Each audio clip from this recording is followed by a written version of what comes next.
আসসালামু আলাইকুম। দুপুরের শীর্ষ সংবাদে স্বাগত জানাচ্ছি আমি সুমনা সুমা। আবু সাইদ হত্যা মামলায় 2 আসামির মৃত্যুদণ্ড। প্রধানমন্ত্রীর ভারত সফরের খবর সঠিক নয়, প্রেস উইং।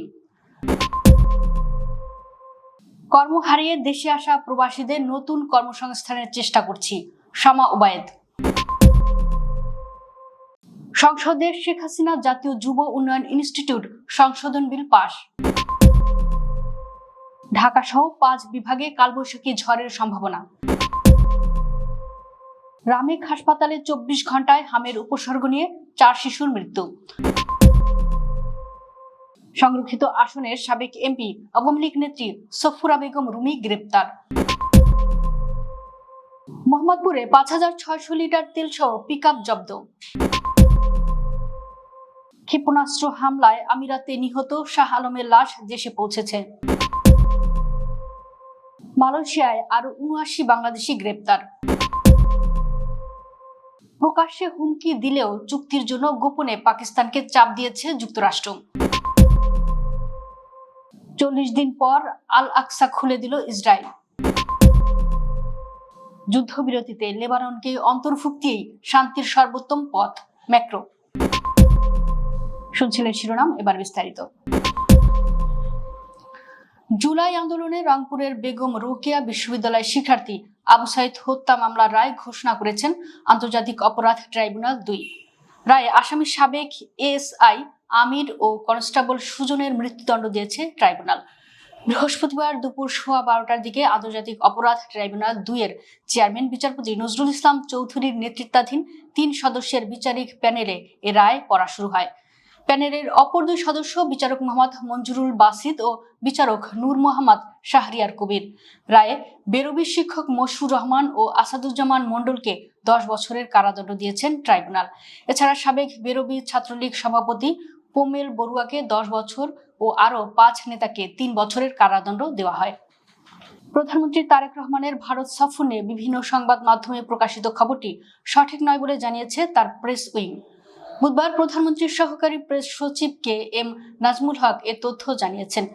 নিজের ভেরিফাইড ফেসবুক পেজে দেওয়া এক পোস্টে নাজমুল হক লিখেন, গণপ্রজাতন্ত্রী বাংলাদেশ সরকারের মাননীয় প্রধানমন্ত্রী জনাব তারেক রহমানের সম্ভাব্য রাষ্ট্রীয় সফরের দিন, তারিখ ও সময়সূচি এখনো চূড়ান্ত হয়নি। তিনি কোন দেশে প্রথম সফর করবেন সেটিও নির্ধারিত হয়নি। কর্মহারিয়ে দেশে ফিরে আসা প্রবাসীদের জন্য নতুন কর্মসংস্থানের চেষ্টা চালিয়ে যাচ্ছেন বলে জানিয়েছেন পররাষ্ট্র প্রতিমন্ত্রী শামা ওবায়েদ। বৃহস্পতিবার সকালে হযরত শাহজালাল আন্তর্জাতিক বিমানবন্দরে দেশে আসা নিহত প্রবাসী শাহ আলমের লাশ পরিবারের কাছে হস্তান্তরের সময় তিনি একথা জানান। শামা ওবায়েদ বলেন, নিহত প্রবাসীর লাশ কুমিল্লায় নিয়ে যেতে এবং দাফনের জন্য প্রবাসী সরকার খরচ দেবে। সরকার পাশে রয়েছে, ভবিষ্যতে কোনো সমস্যা হলে সেটাও দেখা হবে। ত্রয়োদশ জাতীয় সংসদে শেখ হাসিনা জাতীয় যুব উন্নয়ন ইনস্টিটিউট সংশোধন বিল 2026 সংসদে পাশ করা হয়েছে। এছাড়া বঙ্গবন্ধু ক্রীড়া সেবী কল্যাণ ফাউন্ডেশনের সংশোধন বিল 2026 সংসদে পাশ করা হয়েছে। বৃহস্পতিবার দুটি বিলই পাশের জন্য সংসদে উত্থাপন করেন যুব ও ক্রীড়া প্রতিমন্ত্রী আমিনুল হক। পরে তা সর্বসম্মতিক্রমে কণ্ঠভোটে পাশ হয়। পরে বিল দুটি সংসদের সদস্যদের ভোটের জন্য সংসদে তুলে ধরেন স্পিকার মেজর হাফিজউদ্দিন আহমেদ বীর বিক্রম। পরে কণ্ঠভোটে হ্যাঁ জয়যুক্ত হলে বিলটি পাশ করা হয়। দেশের 5 বিভাগে কালবৈশাখী ঝড়ের আভাস দিয়েছে আবহাওয়া অধিদপ্তর। বৃহস্পতিবার সকালে এক সতর্ক বার্তায় কথা বলা হয়েছে। আবহাওয়াবিদ ডক্টর মোহাম্মদ ওমর ফারুক স্বাক্ষরিত সতর্ক বার্তায় বলা হয়েছে, 9 এপ্রিল সকাল 8টা থেকে পরবর্তী 12 ঘন্টার মধ্যে ঢাকা, খুলনা, বরিশাল, চট্টগ্রাম ও সিলেট বিভাগের উপর দিয়ে বিচ্ছিন্নভাবে পশ্চিম উত্তর পশ্চিম দিক থেকে ঘন্টায় 60 থেকে 80 কিলোমিটার বা তার অধিক বেগে ঝোড়ো হাওয়া সহ কালবৈশাখী ঝড় বয়ে যেতে পারে। এ সময় বজ্রপাত ও বিচ্ছিন্নভাবে শিলাবৃষ্টি হতে পারে। রাজশাহী মেডিকেল কলেজ হাসপাতালে গত 24 ঘন্টায় হামের উপসর্গ নিয়ে 4 শিশুর মৃত্যু হয়েছে। নতুন করে ভর্তি হয়েছে 27 জন। এ পর্যন্ত হাসপাতালে হামের উপসর্গ নিয়ে মোট 50 শিশুর মৃত্যু হয়েছে। রামেক হাসপাতালের মুখপাত্র ডাক্তার শঙ্কর কে বিশ্বাস বৃহস্পতিবার এসব তথ্য নিশ্চিত করেছেন। তিনি জানান, হাম পরিস্থিতি মোকাবেলায় চিকিৎসক ও স্বাস্থ্যকর্মীরা নিরলসভাবে কাজ করছেন। কেন্দ্রীয় আওয়ামী লীগের কার্যনির্বাহী কমিটির সদস্য ও সংরক্ষিত আসনের সাবেক এমপি অ্যাডভোকেট সফুরা বেগম রুমিকে গ্রেফতার করেছে লালমনিরহাট জেলা গোয়েন্দা পুলিশ। বুধবার রাতে ঢাকা মোহাম্মদপুর এলাকা থেকে তাকে গ্রেপ্তার করা হয়। সফুরা বেগম লালমনিরহাট জেলা আইনজীবী সমিতির সাধারণ সম্পাদক ও জেলা মহিলা আওয়ামী লীগের সভানেত্রীর দায়িত্বেও ছিলেন। লালমনিরহাট ডিবি পুলিশ জানায়, আওয়ামী লীগ সরকারের পতনের পর থেকে আত্মগোপনে ছিলেন সফুরা বেগম রুবি। তার নামে হত্যাসহ একাধিক মামলা রয়েছে। গোপন সংবাদের ভিত্তিতে ঢাকা মোহাম্মদপুর আবাসিক এলাকায় অভিযান চালায় লালমনিরহাট জেলা গোয়েন্দা পুলিশের একটি টিম। পরে একটি বাসা থেকে তাকে গ্রেফতার করা হয়। মাগুরার মোহাম্মদপুরে উপজেলায় পাচারকালে ৫,৬০০ লিটার জ্বালানি তেল সহ একটি পিকআপ ভ্যান জব্দ করেছে উপজেলা প্রশাসন। বুধবার রাত 11:30টার দিকে উপজেলার একটি সেতুর পূর্ব পাশে ঝটিকা অভিযান চালিয়ে এই বিপুল পরিমাণ তেল উদ্ধার করা হয়।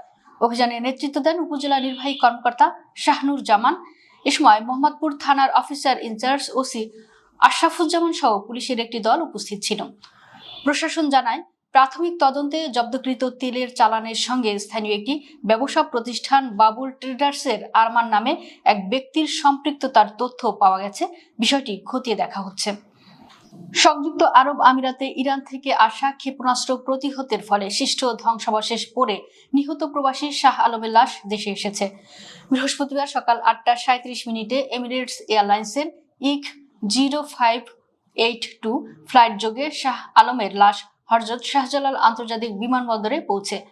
আমিরাতের বাংলাদেশ দূতাবাসের তথ্যমতে, সংযুক্ত আরব আমিরাত প্রবাসী বাংলাদেশি নাগরিক শাহ আলম গত 1 এপ্রিল আমিরাতের ফুজা ইরাস্থ দিব্যা এলাকায় স্থানীয় সময় আনুমানিক সকাল 6টায় ইরান থেকে আসা ক্ষেপণাস্ত্রের হামলা প্রতিহতের ফলে সৃষ্ট ধ্বংসাবশেষ পড়ে নিহত হন। মালয়েশিয়ার পেরাক রাজ্যে 2টি রাবার গ্লাভস কারখানায় অভিযান চালিয়ে 79 জন বাংলাদেশি নাগরিককে গ্রেফতার করেছে দেশটির অভিবাসন বিভাগ।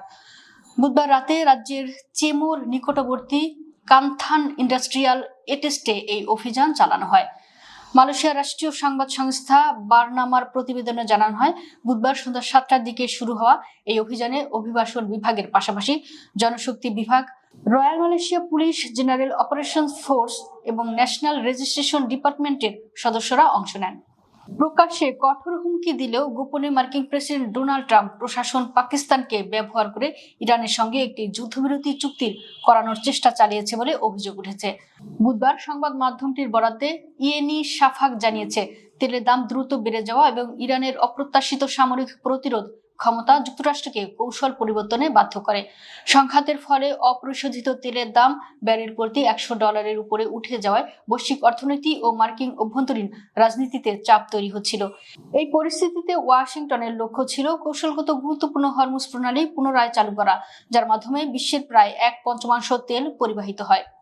দখলকৃত পূর্ব জেরুজালেমে অবস্থিত আল আকসা মসজিদ 40 দিন পর বৃহস্পতিবার মুসল্লিদের জন্য খুলে দিয়েছে ইসরায়েল। ইরানের বিরুদ্ধে যুক্তরাষ্ট্র ইসরায়েলের যৌথ সামরিক আগ্রাসনের প্রেক্ষাপটে পবিত্র এই মসজিদটি বন্ধ করেছিল তেল আবিব। খবর আনাদোলুর। স্থানীয় সূত্র জানায়, পুরনো শহরে অবস্থিত এই মসজিদটি ভোরে খুলে দেওয়া হয় যাতে শত শত ফিলিস্তিনি মুসল্লি আল হারাম আল শরীফ প্রাঙ্গণে প্রবেশ করতে পারেন। ফজরের আজানের সঙ্গে সঙ্গে মসজিদের দরজা খুলে দিলে বিপুল সংখ্যক মুসল্লি সেখানে ছুটে আসেন। অনেকে কান্নায় ভেঙে পড়তে এবং মসজিদের আঙিনায় সেজদায় লুটিয়ে পড়ে আল্লাহর প্রতি কৃতজ্ঞতা জানাতে দেখা যায়। 40 দিন পর প্রথমবারের মতো এখানে জামাত নামাজ আদায় করা হয়, যেখানে শত শত মুসল্লি অংশ নেন। ফ্রান্সের প্রেসিডেন্ট ইমানুয়েল ম্যাক্রো বলেছেন, মধ্যপ্রাচ্যে স্থায়ী ও বিশ্বাসযোগ্য শান্তি প্রতিষ্ঠার জন্য যুদ্ধবিরতি চুক্তির আওতায় লেবাননকে অন্তর্ভুক্ত করা অপরিহার্য। খবর আল জাজিরা। ম্যাক্রো ইরান ও মার্কিন নেতাদের বলেছেন, যুদ্ধবিরতি ছিল সর্বোত্তম সম্ভাব্য সিদ্ধান্ত এবং এতে লেবাননকে অন্তর্ভুক্ত করাই শান্তির সর্বোত্তম পথ। তিনি বলেন, যুদ্ধবিরতিকে বিশ্বাসযোগ্য ও স্থায়ী করার জন্য এটি একটি অপরিহার্য শর্ত। দর্শক, ভিডিওটি শেষ পর্যন্ত দেখার জন্য আপনাকে অসংখ্য ধন্যবাদ। নিত্য নতুন ভিডিও পেতে আমাদের ইউটিউব চ্যানেলটি সাবস্ক্রাইব করুন এবং নিয়মিত নোটিফিকেশন পেতে বেল বাটনটি ক্লিক করুন। আমাদের ফেসবুক পেজটি ফলো করুন। এছাড়াও আমাদের ভিডিও লাইক, কমেন্ট ও শেয়ার করুন। আল্লাহ হাফেজ।